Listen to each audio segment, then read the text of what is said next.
Um jovem sarcástico e solitário chamado Haruka é jogado para um outro mundo contra sua própria vontade. Ao ser descoberto por um grupo de goblins que assavam um porco, o garoto precisa correr por sua vida enquanto os monstros o perseguem. Em determinada parte do caminho, Haruka dá um grande salto para frente e espera que seu plano dê certo. De fato, quando os goblins passam por esse local que foi evitado por Haruka, os monstros caem em uma armadilha e ficam presos em um buraco que ele mesmo cavou. Nesse momento, Haruka estava tentando lidar sozinho com esse novo universo para onde foi arrastado. Voltando ao dia onde ele foi teleportado, ele estava gastando o tempo do intervalo como sempre, lendo seus manhwas sozinho. Ou seja, não bastava ele ser solitário em sua vida original, ele tinha que ser em outro mundo também. Haruka não tinha nada em comum com as pessoas da sua classe. Quase todo mundo pertencia a um grupo, como os delinquentes, as patricinhas, os marombas, os otakus e as representantes de classe. O resto era o resto, sim, tinha pessoas como ele que não se encaixavam em grupo nenhum. Foi daí que tudo aconteceu. Um círculo mágico dourado tomava conta de toda a sala, prontinho para levar geral embora para aquele novo universo louco. Embora todo mundo já tivesse em pânico com aquilo, o preguiçoso Haruka demorou algum tempo até levantar a cabeça e perceber a presença do elemento mágico na classe. Porém, ao reparar naquilo, ao invés de reagir como os colegas, ele ficou animado por um segundo, mas notou que um outro mundo deve ser um saco no final das contas, então resolveu fugir. Isso é, ele até tentou, mas não conseguiu de jeito nenhum arrombar a porta da sala que por algum motivo estava trancada. Assim, conforme todos eram puxados pelo teletransporte, Haruka ainda tinha esperanças de fugir pelo teto. Finalmente, ele consegue abrir o duto de ventilação e esperava não ser alcançado por ali, mas parece que todo seu esforço foi em vão, conforme o círculo mágico se espalhava até conseguir pegar ele. Logo ele entende que foi jogado em um clássico lugar todo branco que serve de limbo para outro mundo, onde provavelmente tem algum rei gordo e sua princesa gata que nem o nerd jamais teria chances de ter na vida real. A propósito, tinha um senhor naquele lugar, aparentemente procurando pelo Haruka. Ele não falava com sons, mas suas palavras eram descritas por letras, como num balão de fala de videogame. Pelo que parece, ele é uma espécie de deus nesse mundo, e toda a classe do estudante já tá no novo mundo, menos Haruka. Portanto, o garoto precisa se apressar para decidir seu status e descer logo. Dito isso, um grande mural de status é erguido no limbo. Geralmente, cada pessoa teria 50 pontos para gastar em habilidades e magias, mas como foi a primeira vez em que o velho teve que lidar com 43 pessoas de uma vez, as habilidades apelonas foram servidas primeiro, sobrando só as piores. Em outras palavras, por mais que Haruka tivesse a esperança de ser um mago ou um paladino, ele tinha que se contentar com equipamentos como lentes de contato, ou set do Aldeão A. Quanto às armas, dentre espadas de 2 mãos e arcos mortíferos, ele ficou com um cajado que era basicamente um pedaço de pau. Já nas magias, ele podia escolher entre bem-estar e caminhar. Revoltado, Haruka cobra o erro do velho, então o senhor acabou cedendo todas as skills que sobraram e mandou o moleque vazar dali. Sendo assim, ele é finalmente jogado em meio a um Isekai, no meio do mato, com as habilidades mais ruins e sem a mínima noção de como sobreviver em um lugar como esse. A primeira coisa que ele vê é seu item 7 do Aldeão A, mas ao contrário do que ele pensava, aquela pequena bolsa era capaz de carregar itens infinitos, e lá tinha equipamentos como lentes de contato, uma capa, um anel da alma morta e uma joia do conhecimento. Haruka ainda acha que todos esses itens parecem um lixo, mas ao vestir sua capa ele se sente mais parte desse mundo. Em seguida ele tenta ver seu status, mas logo lembra que para isso, ele precisava rolar 2 dados que diriam quantos pontos ele teria para distribuir, ao contrário dos 50 que ele achou que teria. No entanto, por algum motivo ele tirou um M nos dados, algo que ele nem ao menos fazia ideia do que era. Talvez fosse M de masculinidade, mas não era hora de estipular, e sim de escolher onde colocar os pontos de status. Enfim, ele não dá a mínima pro balanceamento da build e joga tudo pro atributo sorte. Logo os status são calculados e ele percebe que sua sorte ficou no talo, por isso deduz que o M do dado significava máximo. Por outro lado, todo o resto dos atributos continuavam ruins, pelo menos ele tinha direito a uma skill extra, que era subjugar, uma técnica que obrigava outros a seguirem ele. Ao mesmo tempo, como foi o último a ser jogado para esse mundo, uma condição de personagem era sobreviver sozinho nesse mundo e não ser capaz de formar grupos. Isso quer dizer que sua esperança de fazer um grupo cheio de garotas nesse Isekai também foi arruinada. Seja como for, Haruka decide que precisa arranjar um lugar seguro para ficar, mas para conseguir andar em meio a essa floresta desconhecida, com certeza ele vai precisar das lentes de contato que tinha na sua bolsa de itens. Ao colocar as lentes, ele não imaginava que elas teriam a habilidade de avaliação, permitindo ao usuário enxergar cada elemento daquele mundo com seu respectivo nome, categoria e utilidade. Certamente essa habilidade abriu os olhos de Haruka para esse novo mundo e fez ele se sentir muito mais consciente do que estava fazendo. Com isso, ele coleta cogumelos comestíveis que aumentam as capacidades do usuário e coloca tudo dentro da sua bolsa infinita. Nesse momento, ele pede perdão por ter desprezado o equipamento 7 do Aldeão A, ainda mais ao descobrir que aquela bolsa ainda servia de garrafinha d'água. Passado mais algum tempo de aventura, Haruka dá de frente com uma caverna e decide explorar, não sem antes pedir perdão ao senhor monstro que vive nesse calabouço disfarçado, ainda que ele rezasse que fosse apenas uma caverna vazia onde ele poderia morar. Dando uma olhada na sua bolsa, o aventureiro tinha uma tenda mágica e um lampião, então já era meio caminho andado para ele se estabelecer por ali ao se certificar que o local estava vazio. Em seguida ele coleta alguns galhos e folhas para acender uma fogueira e usa sua habilidade de temperatura para esquentar ela. Ao fazer isso, essa habilidade evolui e vira magia de fogo. Além disso, ele ganha clara evidência, percepção e detecção de inimigo. Apesar da boa surpresa, o sono que chega com tudo pode acabar fazendo Haruka dormir, em meio a essa terra hostil onde ele só tem um pedaço de pau para se defender, mas o cansaço era tanto que ele teve que arriscar, e foi assim que ele viveu seu primeiro dia nesse mundo desconhecido. Na manhã seguinte, ele acorda sã e salvo, porque a tenda e o lampião possuem habilidades que servem como repelentes de insetos e monstros. Tudo isso graças ao título de recluso que ele ganhou por ser o último a chegar no Isekai. Tirando isso de lado, Haruka sente sua barriga roncar, então acende uma nova fogueira e joga os cogumelos e carne que tinham em sua bolsa. Com um pouco de tempero para dar aquele boost, logo o café da manhã estava assado. Para melhorar a situação, ele não esperava ter utensílios de cozinha na bolsa, então imagina que esse tal Aldeon A, que deu origem a esse equipamento, devia ser um grande sobrevivente da vida selvagem. Enfim, após matar a fome, o aventureiro precisa escolher para onde vai a partir dali, sabendo que pelo menos ele tem algum lugar para ficar. O próximo passo é encontrar locais onde ele possa pegar comida, além de desenvolver mais segurança para sua moradia. O único problema seria os monstros que poderiam ser encontrados no caminho. Por falar nisso, através da sua habilidade de percepção, ele acaba detectando 2 goblins e se deparando com o primeiro desafio nesse ambiente. Haruka avalia que eles são do nível 8 e se frustra mais ainda, porque achou que esse tipo de monstro era fácil para não ganhar XP. De toda forma, ele sente que precisa aprender a lutar o quanto antes, e que essa pode ser sua chance. Sendo assim, como só tem um pedaço de pau, ele usa sua habilidade de vedação que coloca magia na arma. Ele pensa que se não pode ter magias apelonas, ele mesmo se tornará overpower. Dito isso, Haruka avança contra o primeiro goblin e seta a madeira na cabeça do bicho, e com o coitado rodando igual barata, ele termina de macetar o alvo. Em seguida, o segundo goblin cai pra cima do humano, que desvia com facilidade dos ataques simples e previsíveis. Por último, Haruka usa um pouco da sua mana para fluir através do graveto e lançar energia em cima do goblin, acabando com tudo. Após a vitória, o garoto tira um descanso na beira do rio ao fim de tarde. Ao sobreviver à sua primeira batalha, ele se sente orgulhoso. Voltando para casa, Haruka se alimenta com seus cogumelos e dá uma olhada na clava de madeira que pegou de um dos goblins, embora ache essa arma pequena, pesada e inútil. Aparentemente, seu bastão é o bastante por enquanto. Pelo menos ele upou pro nível 2, o que é um avanço. Seus status praticamente dobraram, além dele ter upado sua skill de proficiência em armas após ter surrado o goblin, fora sua técnica de sensibilidade, que vai impedir que ele seja pego de surpresa por goblins, que atormentariam ele como se fosse uma pobre donzela em perigo. Além disso, ele ganhou a cobertura mágica após colocar magia no cajado. Por último, ele upa a calistenia por sempre se alongar quando acorda. Pelo menos foi isso que ele fez essa manhã. No dia seguinte, Haruka não aguentava mais comer cogumelo e pensa em conseguir novos alimentos. Porém, imagina que as representantes de classe não aprovariam ele jogar comida fora, por isso engole tudo na marra. Deixando isso de lado, ele tá se sentindo bem mais forte com sua cobertura mágica nível 1, porque permite que o usuário aumente suas habilidades físicas, além da defesa mágica. Com certeza, toda alma viva desse mundo faria fila no mercado para descolar uma skill desse nível. Fora isso, sua avaliação também sobe de nível, então ele passa a ver pontos de interrogação no fim do nome de cada equipamento, o que na sua opinião parece bem pior do que era. Porém, como não quer esquentar a cabeça, Haruka sai para tirar o cogumelo da dieta de vez e se desespera para encontrar um bendito pedaço de carne nesse mundo esquecido por Deus. Enfim, depois de recuperar a calma, ele tem a ideia de usar sua cobertura mágica, e isso dá a capacidade dele correr e saltar com muito mais força, tirando o fato dos seus ataques estarem bem mais velozes. Com esse poder, o garoto vai atrás de outros goblins e acaba com os 2. Com isso, ele já acha que pode acabar com 3 de uma vez, mas assim que se depara com um trio de monstros, Haruka recua e volta para casa para praticar mais um pouco antes de entrar numa confusão desse nível. Nos dias seguintes, ele caçava duplas de goblins pela manhã e praticava sua magia à noite. No quinto dia, o aventureiro conseguia derrotar um goblin num único golpe, além de ter decorado sua base com magia, colocando um portão e tudo para se proteger. Certo dia, ele finalmente encontra um coelho na floresta e se esforça para pegar o bichinho e comer um pouco de carne após tanto tempo. Com o animal em mãos, o jovem esfomeado já podia ouvir o barulho da panela assando, mas sua percepção joga seu foco para outra direção. Dessa vez não eram monstros nos arredores, e sim os delinquentes da sala do Haruka. Mas não eram apenas eles. Ao usar a clarividência, Haruka descobre que as patricinhas, os marombas, os otakus e as representantes da turma também estavam no entorno. Pensando nesse último grupo, Haruka reflete que seria bem melhor andar em equipe. Ele conhece uma das representantes de turma desde o primeiro dia de escola, então talvez devesse simplesmente se aproximar e tentar alguma abordagem amistosa, mas logo desiste da ideia em nome do seu isolamento e liberdade, onde ninguém poderá dizer o que ele deve fazer. Com essa vontade em mente, Haruka conclui que poderia se tornar um mestre solitário desse mundo. Mas antes disso, ele precisa se esconder para para não ser achado pelos valentões, por isso se joga no meio do mato. Um deles acaba escutando uma voz e segue diretamente na direção do som, e tudo que Haruka pode fazer é torcer pro cara não seguir em frente. Então, pra sorte dele, um coelho sai do mato a todo vapor e espanta o valentão. Por isso todos se convencem que era apenas um animal e vão embora dali. Por mais que Haruka não queira bater de frente com eles, ele se mantém por perto para escutar sobre o que eles estão falando. Não que eles estejam conversando sobre algo muito útil, porque o aparente líder deles está lembrando os demais sobre a incrível comissão de frente da vice-representante de classe, enquanto o restante dos abobalhados elege suas próprias favoritas. Como eles estão focando a conversa nas representantes de turma, Haruka lembra que elas são um tipo de garotas que sempre deram conta de parar valentões como esses. O líder deles enche o saco do Tanaka, um aluno de fora do grupo, perguntando se essa skill deles vai mesmo servir pro que eles estão pensando. Então Haruka interpreta que eles estão usando esse moleque como Google na cara dura. Enfim, o líder dos valentões brinca que a vice-representante está esperando por ele, e logo todos vão embora de forma definitiva. Diante disso, Haruka imagina que toda a classe esteja rio acima, mas de qualquer forma, como ele bem entende, a solidão é o caminho. O maior problema disso é não ter conseguido outra coisa além de cogumelos, mas pelo menos ele upa seu nível de solitário, talvez por ele ter evitado a todo custo o contato com seus colegas de sala. Ainda assim, ele continua apenas no nível 3, provavelmente porque ele ainda não upou as habilidades Mestre de Nada e Ventríloco, o que ele nem sabe o que significa. Sem demorar, ele tenta achar um sentido para essas técnicas. Mestre de Nada deve querer dizer que ele não consegue focar em uma coisa só ao ponto de se tornar mestre daquilo, mas pelo menos ele consegue fazer basicamente tudo de forma medíocre. Já a skill Ventríloco parece algo bem ruim, como se dissesse que ele é um boneco na mão dos outros nessa jossa. Seja como for, ele joga a toalha por enquanto e decide comer para passar sua confusão, mesmo que sejam mais cogumelos como sempre. No 7º dia, já de madrugada, Haruka acorda com sons de armas metálicas se degladiando e alguns gritos de batalha masculinos, por isso presume que são os delinquentes causando confusão de novo. Contudo, ao se aproximar do barulho, ele vê os nerds enfrentando um grupo de goblins e acha graça disso, mas ao mesmo tempo ele se pergunta se deveria ajudar, porque eles não parecem que estão em vantagem. Usando sua habilidade de avaliação, o protagonista analisa que esses caras não precisam de auxílio, porque todos são do nível 16, e de cima para baixo o primeiro é feiticeiro, depois um santo, o guardião e shinobi. É claro, eles não pegaram só skill lixo igual ele, por isso já estão desse nível. Isso faz Haruka lembrar da sua classe, que tinha vários atletas e estudantes promissores, o top do top. Pensando nisso, ele não entendia como foi parar lá. Já quanto aos nerds otakus, certamente eles assistiram Isekai o bastante para saber como se virar num ambiente como esse. Por isso Haruka se vira para dar o fora, mas sua percepção detecta a presença de uma dupla de goblins chegando para atacar os nerds pelas costas. Na mesma hora, o protagonista solitário lembra que esses moleques sempre foram gente fina com ele. Portanto, Haruka dá as caras e derrota os dois inimigos. Feito isso, ele dá um oi pra rapaziada. Logo todos estavam caminhando juntos, e os rapazes agradecem pela ajuda do solitário. Mas Haruka tá há tanto tempo sem ter amizade com ninguém que até esqueceu como agir em sociedade. Por isso fica sem saber como reagir ao agradecimento. Ele leva o grupo até sua caverna, então todos ficam impressionados com a arquitetura e decoração do local, ainda mais porque o dono fez tudo isso sozinho. Puxando assunto, Haruka pergunta o que aconteceu com o resto do povo, e o que eles estavam fazendo na floresta a essa hora. Os nerds ficam com dificuldade para responder, então o feiticeiro diz que eles estavam fugindo. Pegando do início da história, tudo começou quando geral foi teleportado para a floresta. Alguns coçavam a cabeça, outros se beliscavam por achar que era um sonho, outros choravam feito bebês, porém os nerds eram os que mais se sentiam à vontade no Isekai, então os valentões exigiram que tudo sobre esse tipo de mundo fosse contado a eles, ou do contrário, cabeças iriam rolar. Em meio ao pânico generalizado, a representante de classe pediu muita calma nessa hora, mas assim que os goblins surgiram em bando na região, não tinha alma viva para segurar aquela barra, nem mesmo os delinquentes, que eram cheios de marra, suportaram as criaturas hostis e recuaram diante da ameaça. Porém, a exceção foi os nerds, mais uma vez. O guardião com seu escudo, o shinobi com sua katana, o santo com seu martelo e o feiticeiro com suas magias caíram para cima dos goblins. Nessa hora, até os valentões e os atletas se uniram à luta, e no fim a ameaça foi destruída. Após a vitória, a representante sugeriu que eles encontrassem um local seguro para ficar, então guiou a turma até a beira do rio. Chegando lá, os nerds usaram seu conhecimento em Isekai para desenvolver estratégias de sobrevivência e construir um acampamento. As representantes dividiram as funções que cada um deveria fazer, como vigiar, cozinhar e coletar suprimentos. Com isso, a classe inteira conseguiu se unir e trabalhar em conjunto, ou pelo menos era o que parecia. Certo dia, as patricinhas reclamaram de ter que coletar galhos e se recusaram a cooperar, então outros se uniram ao coro e demandaram também. Quando se deu conta, a líder havia perdido quase todos os membros do grupo. Apenas as representantes de classe, os nerds e mais alguns continuaram no acampamento, mas parte deles ainda se sentia desmotivada e entediada naquela rotina, por isso faziam um corpo mole. Foi então que um ataque de goblins aconteceu na base, e os nerds, que já estavam sobrecarregados com o trabalho, ainda tiveram que enfrentar os inimigos sozinhos. A vitória veio desafio, mas o custo foi a exaustão. Mesmo assim, o nerd feiticeiro entendeu que o desafio era grande, mas se quiserem sobreviver, eles precisam ficar juntos e upar. Afinal de contas, não apenas os goblins eram uma ameaça, mas também os valentões, porque o feiticeiro viu eles obrigando um estudante a passar habilidades para eles, como a Charme, que provavelmente garante controle sobre as pessoas, e Marionetista, que também sugere controle sobre supostas marionetes. Em outras palavras, os nerds não estavam upando só para enfrentar inimigos exteriores, mas também os de dentro do acampamento. Para ficar de olho na movimentação dos delinquentes, os otakus seguiram eles floresta adentro e escutaram um plano sobre estabelecer um harém no acampamento. Rapidamente eles voltaram para alertar a representante, que decidiu subir de nível também para bater de frente com os valentões, porém eles tinham aprendido a usar o charme e o marionetista poucos dias depois, portanto o desafio não seria tão simples. De qualquer forma, com muita coragem, a representante de turma apareceu na frente dos rivais como um porco direto pro abate, mas ao contrário do que se esperava, todos os valentões foram derrubados e ficaram sem movimentos. Sem demorar, os nerds usaram uma magia para selar as habilidades nefastas dos delinquentes, e tendo seus planos expostos de abrir um harém, eles foram obrigados a fugir do acampamento. No entanto, é claro que eles não iriam deixar isso barato, e foi com isso em mente que voltaram por vingança, e logo as coisas saíram do controle, com tendas e chamas e o pânico que se espalhava ao redor.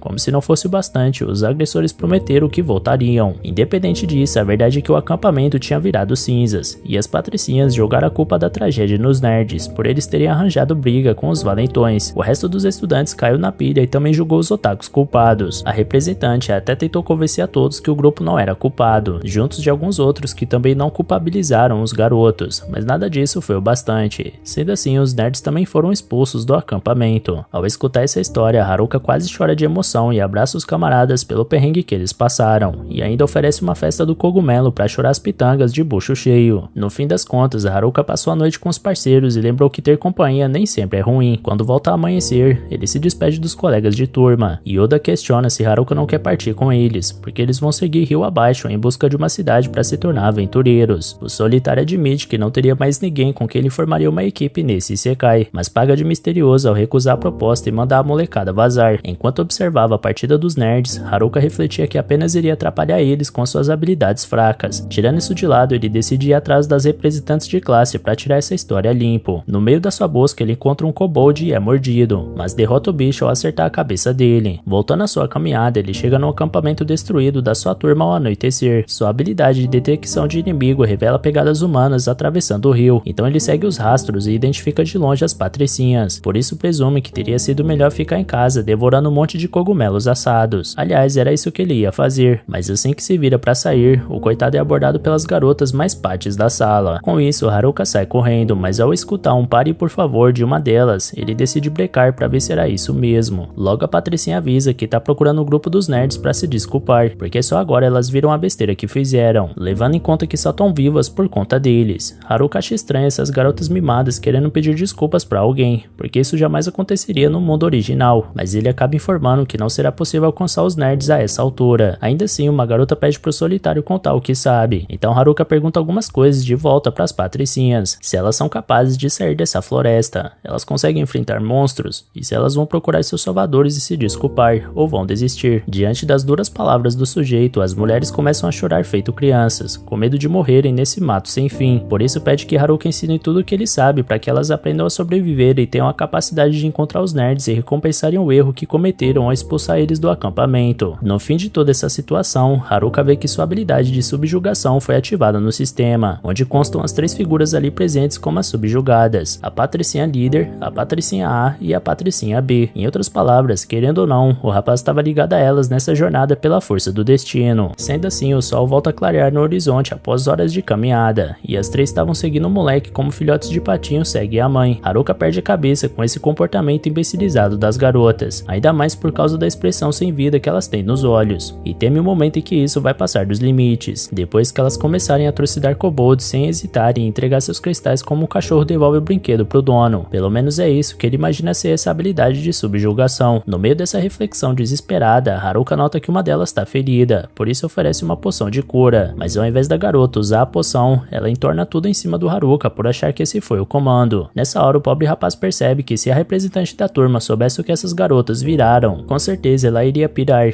e se tem uma coisa que ele não é capaz, é de bater de frente com aqueles poderes de líder de sala. Aliás, enquanto o garoto pensava em como cancelar esse feitiço de subjugação, a própria representante representante aparece por trás dele e precisa gritar para chamar a atenção do distraído. Enquanto isso, os valentões planejam ir atrás das garotas, porque elas ainda estão cercando o velho acampamento, mas antes eles precisam resolver outros problemas. Voltando à protagonista, ele até tenta chamar a representante pelo nome, mas simplesmente não se lembra qual é. Isso, é claro, irrita a garota profundamente, que faz questão de externalizar isso em alto e bom tom. Logo atrás, as outras representantes de turma chegavam após alcançarem a líder da manada, não sem estarem ofegantes, obviamente. A líder questiona o que aconteceu com as patricinhas, porque as coitadas não parecem que estão muito legal, mas é verdade que o próprio Haruka adoraria uma explicação pro que tá acontecendo, porque pelo que parece, a sua habilidade de subjugação deixou as garotas parecendo zumbis. Sacando o que tá rolando, a representante questiona se Haruka subjugou as patricinhas, então ele faz que sim com a cabeça, de forma bem reprimida. A garota fica irritada porque esse tipo de habilidade só é usado em monstros, então ele precisa explicar que meio que aconteceu do nada. Dito isso, todas as garotas olham diretamente pro sujeito, como que desconfiando desse sem querer que ele tentou colocar, e por muito pouco Haruka não se torna um bloco de gelo com aqueles olhos frios e metódicos. Com algum esforço ele consegue se livrar da situação e dar o fora dali, mas as garotas insistem para ele parar agora mesmo. Frustrado, Haruka mal pode acreditar que essa é sua vida de solitário que foi prometida nesse mundo. A líder das representantes dá uma chacoalhada na Shimazaki, líder das patricinhas, para ver como ela tá, e após certa insistência, os olhos de Shimazaki pareciam voltar ao normal, então a representante trata de chamar Haruka de volta e reúne todas as garotas para conversar sobre o que tá acontecendo. Pelo menos agora Haruka foi deixado de lado como gostaria que fosse desde o início, então pense em praticar sua habilidade de expansão de casa enquanto espera. Talvez ele até pudesse construir uma base ou algo nesse sentido. Com essa ambição em mente, ele acumula sua mana em mãos para executar a skill, mas ao invés de realizar o que esperava, o garoto é tragicamente enterrado no chão e fica só com o pescoço de fora. Sendo assim, a representante precisa desenterrar o espertalhão para contar tudo que a Shimazaki passou para ela. Segundo a patricinha, Haruka veio para ajudar todas elas. Por isso as garotas da classe se curvam para agradecer o auxílio desse homem tão misericordioso. Dito isso, Haruka pede para voltar para casa, então leva um esporro das garotas, que cobram essa tal ajuda que foi prometida. A líder das representantes fica se questionando o que o cara quis dizer com voltar para casa, então Haruka explica que é a casa dele, e que ele construiu com suas próprias mãos quando foi jogado nesse lugar. As garotas ficam extremamente animadas com essa ótima notícia, então a líder convoca todas para que uma nova estratégia seja discutida em conjunto, deixando o rapaz escanteado de novo. A representante questiona quantas pessoas a casa dele suporta, então Haruka responde que se você espremer 6 pessoas no espaço equivalente a um tapete de tatame, então deve caber 240 pessoas, mais ainda se você arrastar os móveis, e se o povo conseguir se espremer no banheiro e na cozinha. Escutando isso, as garotas ficam fascinadas com o fato de ter esses cômodos na casa do sujeito, enquanto a líder fica assustada justamente com isso, porque o cara tá morando numa verdadeira mansão no meio do mato sem mais nem menos. Seja como for, as colegas incentivam a chefinha para seguir em frente e fazer o pedido, então ela faz seu papel e pede encarecidamente que ela e suas amigas sejam aceitas na residência de Haruka, pelo menos por essa noite. Assim que a frase é terminada, Haruka mal pode acreditar que essa quantidade gigante de garotas do ensino médio logo estará em sua casa, e essa informação acaba afetando sua cabeça de uma forma que ele jamais recusaria tal pedido. Sem demorar, ele arrasta a turma toda para sua moradia, e sua skill de localização era capaz de guiar ele até o local desejado no meio da noite escura. Enfim, após uma longa caminhada, as garotas estão bufando de cansaço por causa do ritmo apressado que o dono da casa imprimiu. Logo ele dá as boas-vindas a todas em sua humilde residência. Quando elas pegam um ar e se dão conta de onde chegaram, o local era de fato uma mansão no meio do nada, e isso deixa o grupo de donzelas mais emocionado do que jamais tiveram nesse novo mundo hostil. De certa forma, Haruka acha estranho as garotas terem gostado da casa mais do que os nerds, mas agora resta explicar onde fica cada cômodo. Porém, ao indicar onde o banheiro tava, a maioria delas sai correndo na frente para tomarem banho, então Haruka vê aquelas dezenas de roupas sendo jogadas pro alto e, consequentemente, as donas das roupas juntas no banho.